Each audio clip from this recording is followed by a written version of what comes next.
Tonight, community concerns emerge over a brawl breaking out in a local school, and midwifery services at Port Augusta Hospital temporarily suspended amid staff shortages. From our 7 Spencer Golf Studios, your nightly news with Ruby Kamain begins now. Good evening. The Port Augusta community has been left in horror after a video of an alleged vicious attack on a school student emerged. Police are investigating the incident, while parents are urging what they say is ongoing violence to stop. And a warning, some viewers may find the following footage distressing. A shocking alleged schoolyard fight at a Port Augusta school. A teenage boy slams into the ground while a fellow student kicks and stomps his head. The incident occurring while a crowd of bystanders look on, with teachers rushing in but struggling to break up the fight. Community members left extremely concerned after the video circulated on Facebook. I think it's absolutely disgusting that children behave like that. Disgusted parents reaching out to the Education Department and local government to ensure this behaviour doesn't happen again. My thoughts are with the parents and with the child, and in particular this is a traumatic thing to happen. I haven't seen the video, but I've heard about it, and what my understanding is it's very, very violent. Jeff Brock says all students involved should be held accountable by the police, including the student who filmed the fight instead of rendering assistance. The superintendent of the police here, Paul Roberts, I'm sure that he would have been having a look at this already. The video, as I say, he would have the video, they would have the video. From that, they should be able to identify the culprit. The member for Stewart is also looking to immediately consult with the school and find out how this was allowed to happen. To the minister and get permission to go into the schools, to have a talk to the principals of the school. I will do that in the very, very quick future, but certainly you can't have video cameras everywhere. Edward McCarroll, 7 Spencer Golf News. Midwifery services at the Port Augusta Hospital have been temporarily suspended until tomorrow. The Health Network says the suspension is due to unplanned sick leave and alternate obstetrician coverage being unavailable. The hospital is now contacting all pregnant women who might be impacted to make alternative arrangements. Women will be transferred to an alternative birthing service in Whyalla or Port Pirie if necessary. Meanwhile, nurses and midwives across New South Wales have begun a 24-hour strike amid concerns about the health and safety of staff from the COVID-19 pandemic. Police have seized 16 cannabis plants from a Port Augusta house. At around 4 p.m. yesterday, officers searched the Seaview Road home and located the plants, 750 grams of dried cannabis and other drug paraphernalia. A 24-year-old man was reported for cultivating and possessing a trafficable amount of cannabis and possessing a controlled drug within a school zone. He'll be summoned to appear in the Port Augusta Magistrates Court at a later date. COVID-19 cases in South Australia are continuing to rise, expected to peak in coming days. 5,061 new infections were recorded in the past 24 hours. 60% of recent cases are of the new BA2 Omicron strain. 175 are in hospital with COVID, including 8 in intensive care and 1 person on a ventilator. Meanwhile, Far West New South Wales recorded 83 new cases to 4 p.m. yesterday. That figure including 63 in Broken Hill, 14 in Wentworthshire and 3 in Central Darlingshire. South Australian authorities have discovered 2 more cases of Japanese encephalitis in the state, including 1 in the Spencer Gulf, bringing the number of active cases to 6. Purser is asking landowners to take mosquito management seriously, as our reporter Mark Zeta explains. 2 new cases of Japanese encephalitis have been detected in South Australia, with one of them in New York mid-north.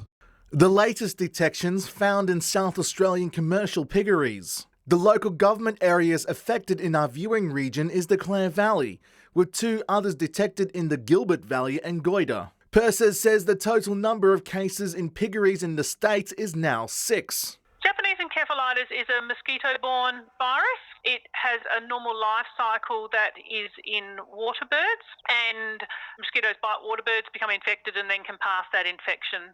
JEV so far affecting 3 other states, Queensland, New South Wales and Victoria. Landowners across South Australia are now urged to carefully monitor mosquito breeding grounds on their properties. We're actually asking all landowners to minimise mosquito breeding areas, and for all people, because people can be affected by Japanese encephalitis as well, to take action to prevent bites to themselves. In pigs, the most common clinical signs of the disease are mummified and stillborn or weak piglets. However, in horses and alpacas, Persis says most do not show any symptoms. We do really like to stress that pork is safe to eat, and we are asking all of our South Australian community to support our pig industry and continue to put pork on their fork. Animal owners who notice signs of the disease in their stock are urged to contact the Emergency Animal Disease Watch hotline.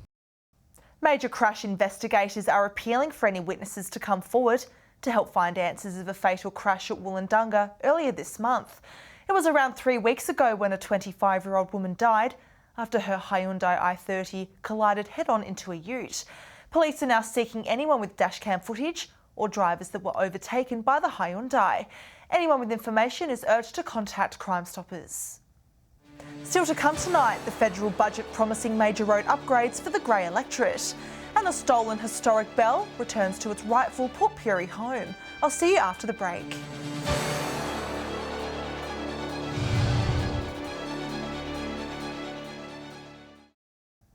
Welcome back. You're watching 7 Spencer Gulf News.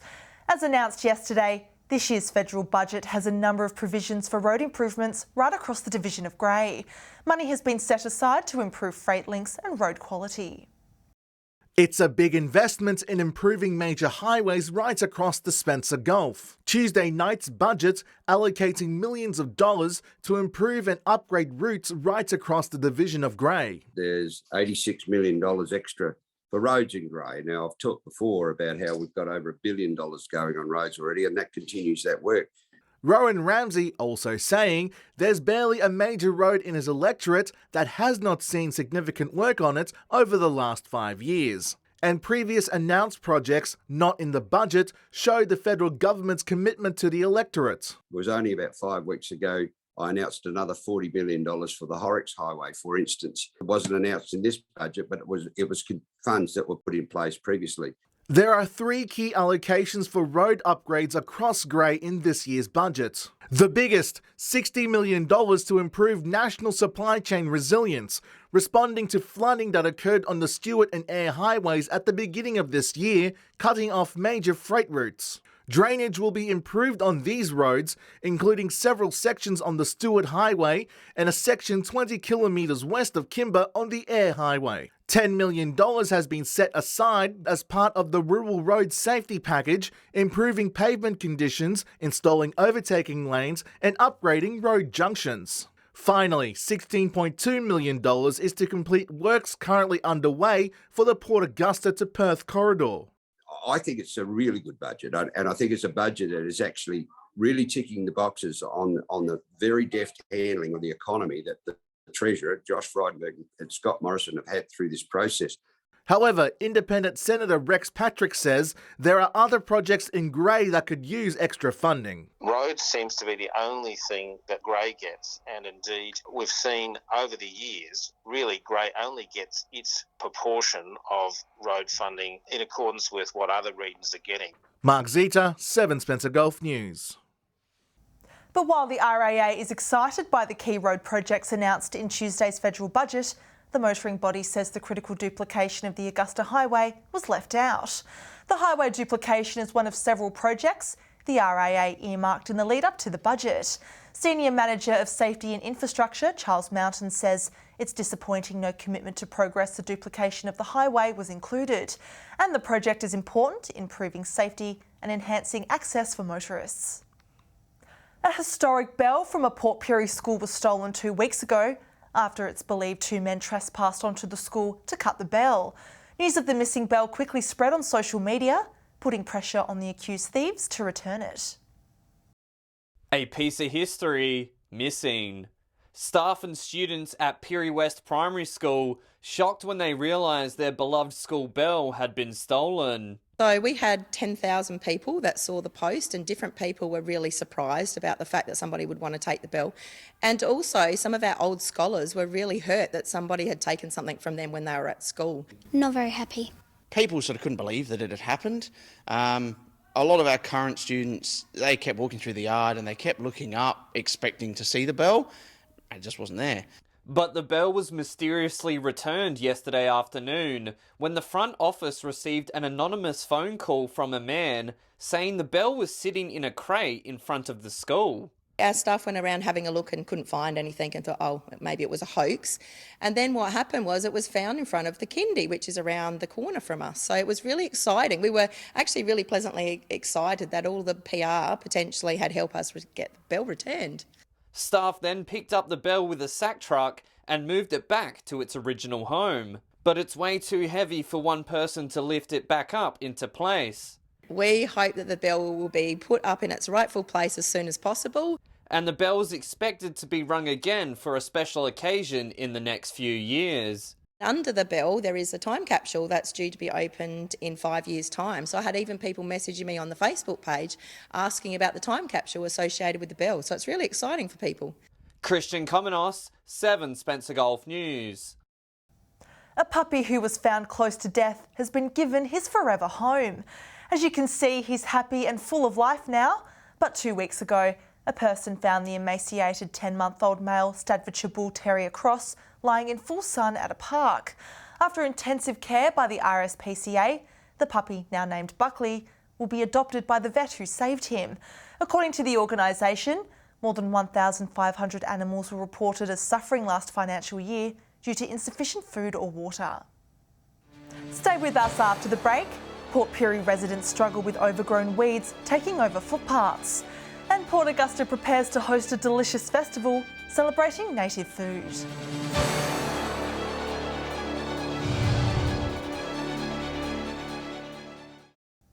Hello again. Overgrown weeds in Port Pirie have turned one street into a major eyesore, which has residents calling for the council to step in. Blight Street has been overrun with weeds growing onto the footpaths, leaving pedestrians to walk on the road. A street feeling neglected. It's a struggle to walk down Blight Street without getting a prickle in your shoe. Located in Risdon Park South and invaded by weeds, with one tree completely consumed by a large weed bush. Chloe Hill has lived here for a year and says something needs to be done. It's getting a bit better now, but a couple of months ago, they didn't do the gardening and the weeds were about up to here. Also saying she's worried if nothing is done soon, it could become dangerous when warmer weather comes around again. Yeah, it gets a lot dry around these areas, and plus because scrub and bushland are around that area, so it's a little bit of a fire hazard, a bit dangerous. The alleyway next to her house, filled with weeds and dry shrubs, Chloe is concerned it could be the perfect environment for snakes. Because we've got a dog next door and I've got bunnies, 2 bunnies outside. Weeds are not the only problem on the street. An old TV antenna has reportedly been left on the footpath for years. The council is yet to comment on whether it's aware of the situation or if something is going to be done. Although residents are hopeful the weeds will be removed in time for summer. Christian Komenos, 7 Spencer Gulf News. The Flinders Ranges Council has an event in the pipeline which will showcase the region's iconic native plants, with various gardening icons attending to celebrate regenerative farming and native Australian foods. From the Flinders Ranges to your kitchen. Quorn's inaugural Kwangdong Festival will take place this August. So the Kwangdong Festival is part of our strategy to hold several events a year, if possible here. With demonstrations galore, the council expects the festival to bring in people from all over Australia who have a passion for growing and using native foods. We have Costa from the ABC coming as one, and he will be our spokesperson there and leading the charge sort of thing. He is but one of a number of celebrity gardeners and cooks attending the event. We've got chefs, writers, lots of experts in Australian native foods and native plants, ethnobotanists by the handful, so an exciting time. Organisers say the festival is a great time for locals to learn how to level up their cooking by implementing rich desert ingredients. You cannot exist in a world where you are a local food eater, locavore, whatever you want to call yourself, if you've not tried anything that's Indigenous. The Mayor is excited to showcase the ingredients to the world, saying they have become synonymous with the town and reflect its people. Quandongs are indigenous to this area. They are tough and hardy. Edward McCarroll, 7 Spencer Gulf News. Stay with us after the break. Our fishing experts will share their tips for the weekend. And we'll have the weather details with Alex Sykes. I'll see you with more shortly.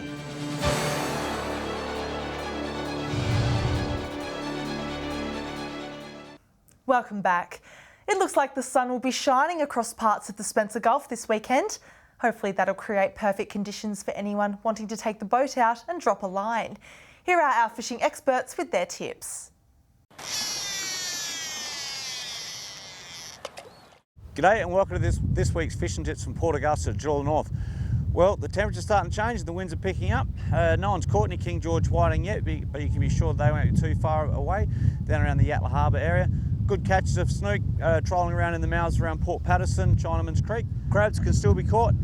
Try a little bit deeper and a little bit longer on the first pull before they start coming in. And there's also been a couple of flathead caught as well. That's all we have from the Jewel of the North. Hi, whalers fishing tips this week. The local jetty has started to heat up a little. We're getting some good reports coming from the jetty. There's been some nice garfish captured off there. A few blue swimmer crabs, still a lot of small ones amongst them though. There's been some nice Tommy Ruffs coming in as well. And late in the night, there's been a few snook coming off the jetty too. Land-based from Point Lowly, there's still a few salmon schools hanging around them. You're certainly best driving around the top of the areas there looking for those big black schools and then running down and casting in amongst them. For the boaties, there's been still really hard work for the crabbing. Lots and lots of small crabs still holding around, but those that are sifting through them are getting good feeds. There has been some nice squid getting caught down towards the Mount Young ground, so they're starting to move in with the cooler weather coming in, and also garfish coming in from most areas. Welcome to another week of Round the Gulf Fishing Tips from Port Pirie. The days are getting longer and the mornings are getting colder. That means that King George whiting are getting better. So that's a great thing. King George whiting and squid are around the place at this particular moment. There is an opportunity to start talking about salmon and so forth like that. So a lot of times around the second to third creek areas on the drain off, you'll find yourself some good salmon coming out. You might find in amongst them some silver whiting and also some flathead. So it's worthwhile because the winds are blowing pretty reasonable. But that's all we've got this week. We'll see you next week. Time now to take a look at what's happening in the weather with the weekend just around the corner. Here's Alex Sykes. Thanks, Ruby, and good evening to you and our viewers.